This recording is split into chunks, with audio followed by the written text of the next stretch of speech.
What's going on guys, R G here. मैं आ गया हूँ आप लोगों के लिए लेके एक और वीडियो। हालांकि मैं अपनी वीडियो नहीं लाता हूँ, तुम्हें पता है यहाँ पे हम रिएक्ट करते हैं। अपनी वीडियोस आती हैं 20 व्लॉग्स बाय आरजी वगैरह पे, तो लाइक शेयर सब्सक्राइब दबा दो। एक बार के लिए चेक करते हैं। रैप बॉट भाई ने कलमकार का राइज और फॉल बताया, तो एक बार देखना पड़ेगा कि क्या बोला है कलमकार ने। Rise and fall of Kalamkaar, sorry rap bot ने क्या बोला है कलमकार के बारे में, पूरा एक्सप्लेन किया है। तो लेट्स चेक इट आउट। पत्थर दिल के दीवारों पे कान जैसे नरम दिल फके खून मेरी बॉडी में गरम हैं, ये मुंह फाड़ने शुरू किया ये वाला। वेरी नाइस, देखते हैं भाई। कमाल का टैलेंट है भाई इंडिया में। पत्थर दिल के दीवारों पे कान जैसे नरम दिल फके खून मेरी बॉडी में गरम कलमकार भी मरेगा आर्टिस्तान जैसे कलमकार भी मरेगा आर्टिस्तान जैसे। ये जो बात है ये मुफाड़ ने अपने ट्रैक ऐलान में बोली थी, और कुछ सालों के बाद जाके अब ऐसा लग रहा है कि ये बार सच हो रहा है। एक नजर डालो कलमकार के इस YouTube स्टैट्स के ग्राफ पे। जो लेफ्ट साइड में तुम लोग को पीक नजर आ रहा है, ये कलमकार की 2020 की परफॉर्मेंस थी। और अगर तुम राइट साइड पे देखोगे तो तुम्हें जो छोटे छोटे पहाड़ नजर आ रहे हैं, ये कलमकार करंटली अभी परफॉर्म कर रहा है। सो ये जो ग्राफ अभी तुम लोगों ने देखा, ये कलमकार के YouTube चैनल के सब्सक्राइबर्स ग्रोथ की ग्राफ थी। और अगर हम YouTube व्यूज के ग्राफ पे नजर डालें कलमकार की, तो उसमें भी कहानी कुल मिला के ऐसी ही है। सो कैसे कलमकार, जिसका पुराना नाम हुआ करता था AK प्रोजेक्ट्स, एक टाइम पे DHH की सबसे बड़ी म्यूजिक लेबल थी। और अच्छा जी, देखो यार मेरे को ज़्यादा DHH की नॉलेज नहीं है, बिकॉज के हम लोग इस टाइम पे हमारी ऑडियंस चाहती है, तो हम ये नॉलेज गेन कर रहे हैं अलग अलग वीडियोस से। तो यहाँ से मुझे पता चलती है। अब रैप बॉट हो गई, इसकी वीडियो देख के समझ में आ रहा है कि कलमकार इतनी बड़ी लेबल थी। मतलब रफ्तार ने कुछ बड़ा करा अपनी लाइफ में बिना क्रेडिट मांगे। देखते हैं आगे। ऐसा लग रहा था कि फ्यूचर में भी ये सबसे बड़ी म्यूजिक लेबल बनी रहेगी, बट कहीं ना कहीं अब ऐसा फील हो रहा है और ऐसा लग रहा है कि हमें कलमकार का डाउनफॉल देखने को मिल रहा है। स्टार्टिंग से अभी तक मल्टीपल आर्टिस्ट ने कलमकार को लीव किया है। रिसेंटली कर्मा, जो कि एक बहुत ही इंपॉर्टेंट मेंबर थे कलमकार के, वो भी कलमकार छोड़ के चले गए। करेंटली कलमकार के पास ज्यादा आर्टिस्ट नहीं है। उन्होंने कुछ नई साइनिंग्स भी करी है, बट उससे भी जो कलमकार के फैंस है या फिर जो DHH ऑडियंस है वो उतनी खुश नहीं है। अगर हम टेक ऑफ थर्सडे को छोड़ दे तो इस यार अगर आपकी ऑडियंस ही आपसे खुश नहीं है, चलो उनका लीडर जो है ये रफ़ू, मैं इसकी बात करता हूँ। इसका गाना अगर सोनी म्यूज़िक पे आता है तो वहाँ पे 30-40 हज़ार व्यूज़ आते हैं। फिर उसके बाद वो फिर यहाँ दिखाने के लिए सोनी म्यूज़िक बोल देता है कि हम अपने पैसे नहीं लगाएंगे, तुम अपने लगा लो। तो वो अपने पैसे लगा के ऐड लगा के उसको ग्रो करता है। कपिल शर्मा शो पे जाके भी गाना प्रमोट करता है, फिर भी रो धो के एक डिसेंट नंबर पे पहुंच पाता है। तो वो फिर अगर यार देखो, मैं मानता हूँ कि आर्टिस्ट है ना, तो उसे आर्टिस्ट की तरह ही बिहेव करना चाहिए। अपने काम, उसका काम बोले। मैं सीधी सी बात बोलता हूँ कि आप दूसरे आर्टिस्ट को डिग्रेड करके आप चाहते हो आपको एंगेजमेंट मिल जाए, आपको ग्रोथ मिल जाए, आप आगे बढ़ जाओ, वो नहीं होगा। If you call your self an artist, ठीक है, आर्टिस्ट हो यार, अपनी कला दिखाओ, अपने आप आगे जाओगे। बहुत अच्छे आर्टिस्ट हैं, मैं ये नहीं बोल रहा कि रफ्तार अच्छा आर्टिस्ट नहीं है, रफ्तार बहुत अच्छा आर्टिस्ट है, पर वो आर्टिस्ट है तब। वो जो रोने की बात है, वो तो फिर जितना मर्जी रोते रहो, कुछ ना मिल रहा ज़िंदगी में। 11 साल रोने से कुछ ना मिला, अगले 10 साल रोने से कुछ नहीं मिलेगा, ठीक है। सिर्फ कंट्रोवर्सी करके आगे जाना है तो कुछ नहीं हो सकता भाई। लेट्स सी आगे क्या होता है। इसके अलावा हमें कलमकार से कोई भी प्रोजेक्ट करेंटली देखने को नहीं मिल रहा है। इवन जो करेंटली आर्टिस्ट साइंड है कलमकार से, उनके साइड से भी हमें कंसिस्टेंसी देखने को नहीं मिल रही है। सो एग्जैक्टली ये हुआ कैसे? एक टाइम पे कलमकार पीक पे चल रहा था, मल्टीपल आर्टिस्ट कलमकार के अंदर साइन थे। कलमकार के थ्रू हमें कुछ इंडस्ट्री के बड़े रैपर्स की डील देखने को मिल रही थी, EP देखने को मिल रहा था, मिक्सटेप देखने को मिल रहा था, पर सडनली सब कुछ रुक गया है। सो इस वीडियो में हम कलमकार की पूरी जर्नी पे नजर डालने वाले हैं। कैसे AK प्रोजेक्ट से कलमकार बना, कैसे कलमकार एक टाइम पे DHH में रूल कर रहा था। मतलब मेरे को काफ़ी नॉलेज मिलेगी यहाँ से, तो आप रैप बॉट को सब्सक्राइब कर सकते हो, लिंक डिस्क्रिप्शन में है।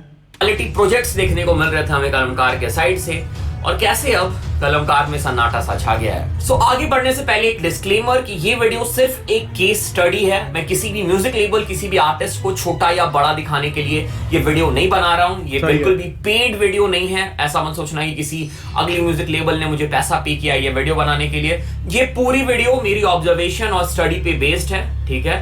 एंड आई होप कि जो ऑडियंस ये वीडियो को देख रहे हैं वो भी इसे उसी वे में ले। Please don't take it in other way. Actually सही बात यही है कि अब वो फाइट वाला टंटा खत्म है भाई। अब जेन्युइन बात हो रही है पूरे एनालिसिस पे, तो वो चीज़ नहीं है। ये स्टैट्स पे बात हो रही है कि क्या स्टैट्स हैं, what is the growth, what is the downfall. तो अपन अब उसी लेवल पे सोचेंगे।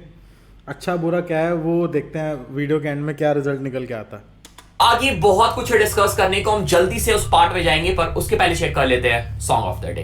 ये बात है उस टाइम की जब हम थे स्कूल लाइफ में, यार दोस्त साथ सारे महफिल जमाते साथ में, हंसते बिना हम बात के इवन टीचर्स की डांट पे जब चलते थे हम साथ में, सब रहते थे औकात में, जूनियर्स आके करते थे भैया भैया सामने, तेरे भाई के नाम ने पहचान बनाई प्रिंसी के सामने। सो आर्टिस्ट है आदि और गाने का नाम है नॉर्मी स्कूल लाइफ। सो तो गाइज अगर इस गाने पे चाहते हो मैं रिएक्शन करूँ तो कमेंट्स में लिख देना।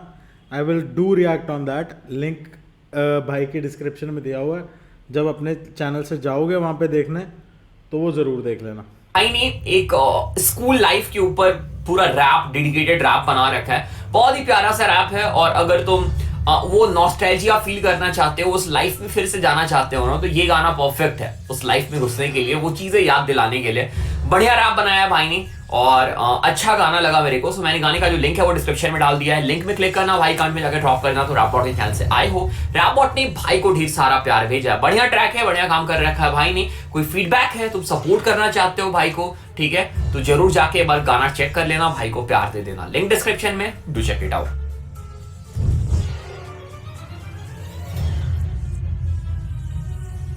सो साल था 2017। अंकित खन्ना, जिनको आई थिंक तुम सब जानते होगे, ये एक म्यूजिक लेबल स्टार्ट करते हैं, hip hop music label start करते हैं, जिसका नाम होता है एके प्रोजेक्ट्स। सो स्टार्टिंग में एके प्रोजेक्ट से ज्यादा आर्टिस्ट साइंड नहीं थे और हमें एके प्रोजेक्ट्स में इंडिपेंडेंट आर्टिस्ट के सोलो ट्रैक के डील देखने को मिलते थे। सोलो ट्रैक एके प्रोजेक्ट्स के थ्रू रिलीज हुआ करता था इंडिपेंडेंट आर्टिस्ट का। सो अभी तक कलमकार का कोई नामो निशान नहीं था। रफ्तार अंकित खन्ना के साथ बहुत पहले से काम करते हुए आ रहे थे और उस टाइम पे रफ्तार अपना एक क्रू बना रहे थे जिसका नाम था डीएनएच गैंग। कृष्णा और Deep Kalsi DNH gang join करने वाले पहले कुछ आर्टिस्ट में से एक थे। इवन अगस्त 2017 में हमें कृष्णा और दीप कालसी का एक ट्रैक देखने को मिलता है जिसका नाम है वूफर। इस ट्रैक में कृष्णा को तुम डीएनएच गैंग बोलते हुए भी सुन सकते हो। एके प्रोजेक्ट्स डीएनएच गैंग गड्डी हिलदी वूफर बजदा। इसी टाइम के अराउंड दिल्ली में एक साइफर होता है जहां पे रफ्तार ये अनाउंस करते हैं कि मूफाड़, एनवी बंटाई और हरजस भी अब डीएनएच गैंग के पार्ट है। कृष्णा मेरे साथ है, मूफाड़ मेरे साथ है, पर विवेक साइड है। एक और बंदा है सरप्राइज। राणा ऑलरेडी राजस्थान को साइड है, वरना हम कुछ करते। Let me announce Harjas is signed to DNH. But Emiway Bantai कुछ टाइम के बाद डीएनएच गैंग को छोड़ देते हैं और फ्यूचर में जाके मूफाड़ भी डीएनएच गैंग का पार्ट छोड़ता नहीं है वो इनकी गांड तोड़ देता है बाकियों की। नहीं रहते हैं। चलो अभी हम लोग डीएनएच गैंग को थोड़ा सा साइड में रखते हैं और वापस आ जाते हैं एके प्रोजेक्ट्स पे। सो जैसे मैंने ऑलरेडी बताया कि कृष्णा और दीप कालसी साइन हो चुके थे एके प्रोजेक्ट से। अच्छा। और इसके बाद आर्टिस्ट जैसे कि कर्मा, किड शॉट, हरजस, यूनान और बाद में जाके रश्मीत कौर और भी मल्टीपल आर्टिस्ट एके प्रोजेक्ट से साइन हो जाते हैं। Okay. और हाँ, रफ्तार तो ऑलरेडी एके प्रोजेक्ट्स के पार्ट थे he was kind of a business partner. नवंबर 2018 हमें माइक चेक का सीजन 1 देखने को मिलता है। इसमें एके प्रोजेक्ट्स के साइंड आर्टिस्ट एंड इवन कुछ नए आर्टिस्ट जो कि साइंड नहीं है हमें इस सीजन में देखने को मिलते हैं। एके प्रोजेक्ट्स का ये जो प्रोजेक्ट था ये एक बहुत बड़ा सक्सेस होता है और इसकी वजह से एके प्रोजेक्ट्स को अच्छे खासे सब्सक्राइबर और अच्छी खासी रीच मिलते हैं। इवन कुछ ट्रैक्स तो इतने ज्यादा वायरल हो जाते हैं कि, और अगर हम देखें तो करेंटली कलमकार चैनल का जो मोस्ट व्यूड ट्रैक में से एक है वो भी इस प्रोजेक्ट से ही निकल के आया था। मैं अच्छा जी, तो मतलब यार ये अच्छे लेवल पे जा रहे थे, ग्रोथ की तरफ जा रहे थे, बट अभी मुझे ये नहीं समझ में आ रहा ये सडन डाउनफॉल कैसे आया।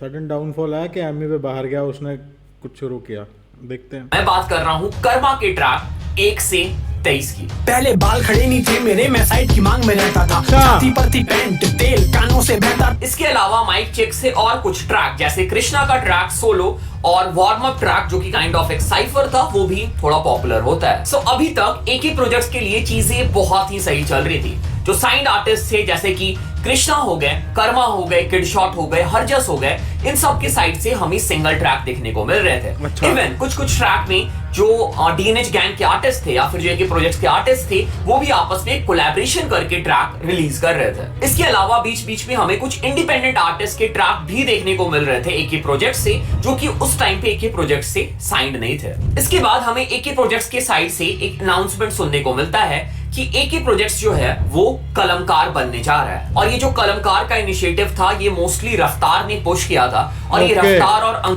तो अब मुझे समझ में आया ये कलमकार वाला काम कब हुआ। अंकित खन्ना के बीच की डील थी, पर बाद में हमें जाके ये भी पता चलता है कि इसमें कृष्णा भी पार्टनर है। सो अब तक किड अच्छा। शॉट जो कि एके प्रोजेक्ट्स या फिर कलमकार के पार्ट थे पहले, उन्होंने कलमकार लीव कर दिया और उन्होंने इंडिपेंडेंट जाने का डिसाइड किया। अगस्त 2019 हमें एक ट्रैक देखने को मिलता है जिसका नाम था free verse feast Langar and this was a diss track for Emiway Bantai. आजा सिखा दूं मैं ये रैप हम करते हैं कैसे, आजा दिखा दूं मैं लोग ट्रैक पे मर। और इसके बाद हमें एमिवे बंटाई और कृष्णा की बीफ देखने को मिलती है। काइंड ऑफ ये वन साइडेड बीफ था जो कि ज्यादातर इनिशिएटेड था कृष्णा के साइड से। अगेन इस बीफ की वजह से भी, क्योंकि जो भी डिस्ट्रैक्ट थे कृष्णा के साइड से वो कलमकार से ही रिलीज हो रहे थे। ओके, तो मतलब ये सीन शुरू हुआ कि कृष्णा ने पहली बात आग में घी डाला, मतलब आग लगाई बेसिकली, और उसके बाद वो लेबल से आ रहे थे तो लेबल भी ऑटोमेटिकली इन्वॉल्व हो गया। कलमकार को एक अच्छा खासा पुश मिला और अच्छे खासे सब्सक्राइबर गेन हुए। अगले साल जनवरी 2020 में हमें एक और बीफ देखने को मिला जो कि था कृष्णा और मूफाड़ के बीच। अगेन इस टाइम पे भी कृष्णा के जितने भी ट्रैक थे वो हमें कलमकार से देखने को मिले और फिर से हमें कलमकार की अच्छी खासी ग्रोथ देखने को मिली। सुना तुझे भी अपनी ये मरवानी होंगे इस ठुकाई के बाद तेरे भी पैर भारी, गहराई में शार्क मेरी लहर आ रही तू वो और कृष्णा और मूफाड़ के बीफ का टाइम पास होने के बाद जो टाइम पीरियड आया था वो हम बोल सकते हैं कि कलमकार के लिए अभी तक का सबसे ज्यादा बेस्ट टाइम पीरियड था in terms of views, streams, projects and collaboration, जिसकी वजह से कलमकार के ओवरऑल व्यूज और स्ट्रीम्स बढ़ रहे थे। इसके साथ साथ कलमकार के और भी आर्टिस्ट जैसे कि कर्मा और हरजस के भी हमें मल्टीपल सोलो ट्रैक्स देखने को मिल रहे थे। आर्टिस्ट जैसे कि 47, बाली, जेट्रेक्स और भी कुछ आर्टिस्ट के हमें प्रोजेक्ट्स जैसे कि ईपी और मिक्स टेप कलमकार के थ्रू देखने को मिले। कलमकार ने कुछ और आर्टिस्ट जैसे कि वृषभ और फीमेल रैपर मृणाल शंकर को भी अपने अंडर साइन कर लिया। यार मेरे हिसाब से कलमकार ने गलती यहाँ पे करी मेरे ख्याल से अंकित खन्ना ने, कि पहले तो वो लेबल अपना जो एके प्रोजेक्ट था वो एकदम से स्विच किया कलमकार में, जो कि totally driven by driven by Rafu. तो रफ़ू के ड्रिवन करने के बाद अगर हम बात करें, इन्होंने फिर वो गंदगी तो फैलनी थी क्योंकि बिना कंट्रोवर्सी के इनसे हजम नहीं होता कुछ रफ़ू जैसे लोगों से। तो फिर पहले इनिशिएटेड अभी जैसे बताया रैप बॉट ने कि इनिशिएटेड डिस शुरू हुए वर्सेस एमिवे, और वो आ रहे थे लेबल से कलमकार का। अगर कलमकार ने तब रोका होता तो शायद रुक जाती चीज़ें। तो अब मतलब कलमकार तो टोटली अगेंस्ट हो गया ना उस बंदे के। तो आगे देखते हैं।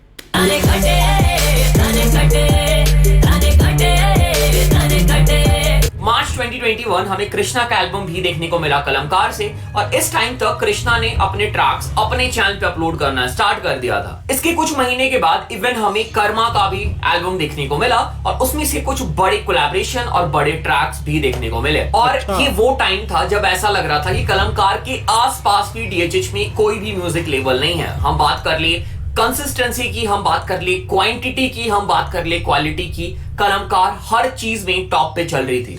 ऑब्वियसली लगेगा यार, जब इतना आर्टिस्ट मिलकर कंटेंट दे रहा है एक लेबल को तो लगेगा यार। और एक चीज जो कलमकार रेगुलर बेसिस पे फेस कर रही थी वो था उनके आर्टिस्ट का लेबल लीव कर जाना। हरजस ने भी कुछ साल पहले लेबल लीव कर दिया था, उसके बाद इवन रसनीत कौर ने भी कलमकार लीव कर दिया। मुझे बता दो, आई फील अगर एक टेबल पे रिस्पेक्ट नहीं मिल रही हो, सर्व नहीं हो रही हो, तो एज एन आर्टिस्ट जो आप डिजर्व करते हो तो आपको वहाँ नहीं रहना चाहिए। This is the biggest example, seriously. मैंने अपनी लाइफ में सबसे ऊपर प्रायोरिटी दी है रिस्पेक्ट को। क्योंकि मैं अपना घर छोड़ के एक दूसरे शहर में गई।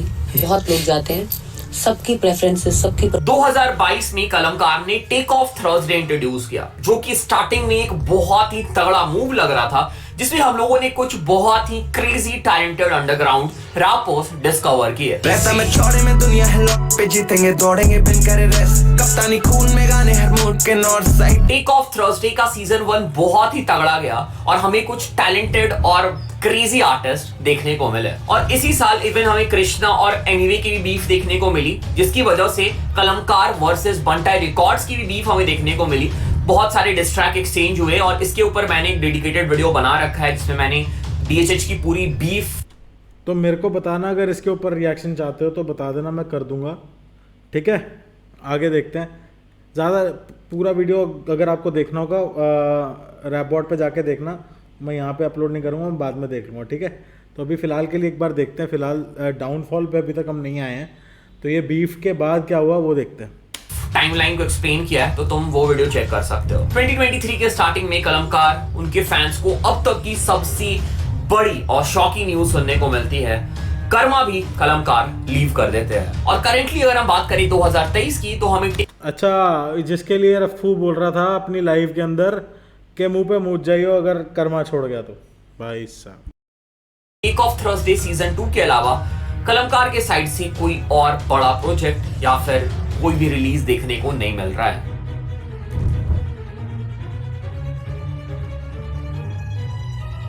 किड शॉट, हरजस, रसमीत कौर, कर्मा, वृषभ और मुरदान शंकर के भी ट्रैक्स हमें देखने को नहीं मिल रहे हैं। मोस्ट प्रोबेबली इन्होंने भी हो सकता है लेबल लीव कर दिया हो, but I am not pretty sure. So Kalamkaar की एक बहुत ही बड़ी प्रॉब्लम रही है पास्ट से ही, जो कि है उनके आर्टिस्ट का लेबल लीव करना। और अगर हम करंटली देखें तो कलमकार म्यूजिक लेबल में रफ्तार, कृष्णा और दीप कालसी, यही तीनों आर्टिस्ट है जो कि कंसिस्टेंट है और हमें क्वालिटी म्यूजिक प्रोवाइड कर रहे हैं। इसके अलावा और कोई एक्टिव नहीं है या फिर लोगों ने ग्रुप लीव कर दिया है, लेबल छोड़ दिया है। इवन कलमकार ने बहुत टाइम तक किसी भी नए आर्टिस्ट को साइन नहीं किया था, या फिर वो बहुत ही कम फ्रीक्वेंसी में किसी भी नए आर्टिस्ट को साइन करते हैं। Recently take off Thursday season 2 से उन्होंने एक आर्टिस्ट को साइन किया भी है, पर उसके लिए भी कलमकार को बहुत ज्यादा बैकस्लैश मिला।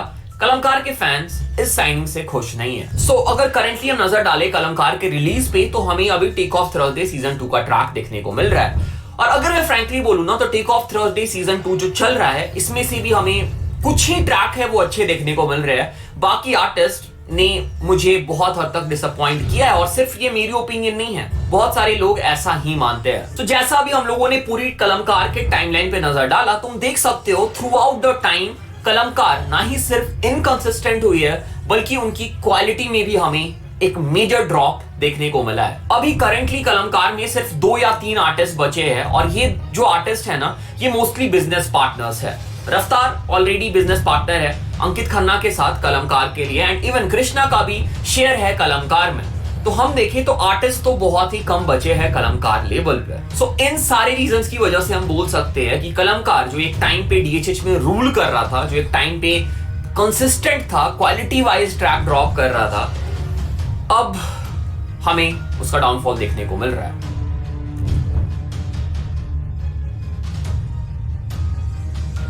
तो मेरे हिसाब से अभी भी चीजें बिगड़ी नहीं है। कलमकार को कलमकार बनने में बहुत टाइम लगा है। ऐसा तो नहीं हुआ है कि महीने 2 महीने में किसी ने म्यूजिक लेबल खड़ा कर दिया और वो एक बड़ा म्यूजिक लेबल बन गया।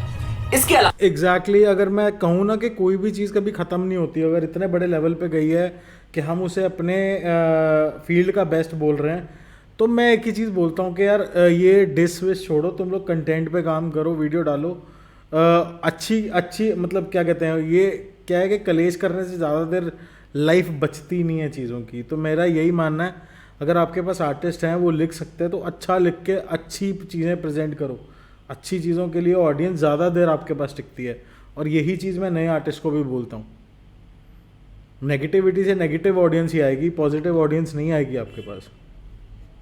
अलावा डीएचएच में म्यूजिक लेबल को बड़ा करना या फिर म्यूजिक लेबल के साथ सरवाइव करना एक बहुत बड़ी बात है। तुम भी देख लो डीएचएस में कितने सारे लेबल्स आते हैं और बंद हो जाते हैं, उनसे सरवाइव नहीं हो पाता, ठीक है। बट कुछ ही म्यूजिक लेबल है जो टिके हुए हैं और जिन्होंने अभी तक गिव अप नहीं किया, और उसमें से एक है कलमकार। तो बहुत ज्यादा चांसेस है कि कलमकार की हमें फिर से वही ग्रोथ और फिर से वही पेस देखने को मिल सकती है अगर कलमकार कुछ अच्छी साइनिंग करती है, अच्छे प्रोजेक्ट्स ड्रॉप करती है। मैं ये नहीं बोल रहा हूं कि सिर्फ आर्टिस्ट को साइन करके प्रोजेक्ट ड्रॉप करे, जैसे कलमकार पहले किया करती थी, जैसे 47 का प्रोजेक्ट। पहली बात चुतिया पे बंद कर दो, फालतू की कंट्रोवर्सीज क्रिएट करने वाली। जाके वो लाइव जाके जो गंद मचाया था ना इसने, रफू ने, इनके लीडर ने, वो हरकतें बंद हो जाएंगी तो अपने बाकी चीजें सही हो जाएंगी। हमें देखने को मिला था इवन क्या बोलते हैं जेटर्स का प्रोजेक्ट हमें देखने को मिला था। तो वैसे आर्टिस्ट के प्रोजेक्ट कम से कम हमें कलमकार के थ्रू देखने को मिल सकते हैं। टेक ऑफ थर्सडे जो कि एक बहुत ही अच्छा इनिशिएटिव, और जैसा मैंने बोला कि कुछ आर्टिस्ट हमें इस सीजन में भी अच्छे देखने को मिले हैं, बट चीजें और भी ज्यादा इंप्रूव हो सकती है, बेटर हो सकती है। सो ओवरऑल अगर इन सब चीजों पे काम किया जाए तो हमें पुराना कलमकार फिर से वापस देखने को मिल सकता है। Okay, so this was it. This was the video on rise and fall of Kalamkaar. Fall तो हम नहीं बोल सकते, बट एक तरह से डाउनफॉल तो है ही, ठीक है। बट डाउनफॉल के बाद भी भाई राइज करने की अपॉर्चुनिटी होती है। ऐसा मैं नहीं बोल रहा हूँ कि डाउनफॉल हो गया तो भाई चीजें खत्म हो गई, ऐसा बिल्कुल भी नहीं है। होप कि कलमकार बाउंस बैक करे और कलमकार जो 2020-2021 में कलमकार का हमें पीक देखने को मिला था, वैसा पीक हमें दोबारा फिर से देखने को मिले। So this was it, this was the video. बाकी तुम कमेंट करके बता सकते हो तुम्हारा क्या ओपिनियन है इस टॉपिक पे, और तुम लोग क्या सजेस्ट करना चाहते हो कि क्या चीजें कलमकार करेक्ट कर सकती है, इंक्लूड कर सकती है, जिससे उनका ग्रोथ हमें देखने को मिल सकता है। कमेंट करके बता सकते हो। बाकी this was it, this was the video. Thanks for watching, thanks again, thanks. पहले यार हर चीज़ के अंदर ना ये रफू को हनी सिंह करना बंद करना पड़ेगा। मैं सीधी सी बात बोलता हूँ, हर चीज़ में क्रेडिट नहीं मिला।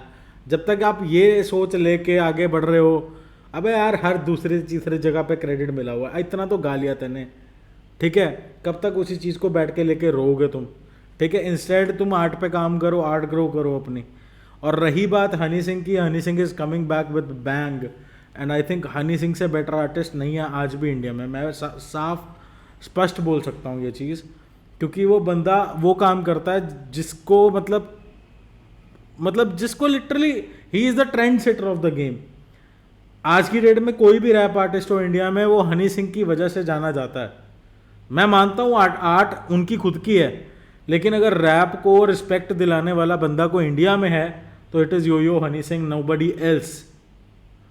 स्पष्ट बात है ये। अब किसी को मेरी बात बुरी लगे तो लगे, मैं कुछ नहीं कर सकता, लेकिन ये एक फैक्ट है, ठीक है ना। लेकिन मैं एक चीज़ आपको बता दूं, यो हनी सिंह के हनी 3.0 का 3rd सॉन्ग आने वाला है बहुत जल्दी, एंड आई एम होपिंग कि 12 तारीख को उसका क्या कहते हैं अपना टीज़र आउट हो जाएगा जी म्यूज़िक कंपनी पे। चलो वो तो साइड पे रख देते हैं, वो तो हो ही जाएगा।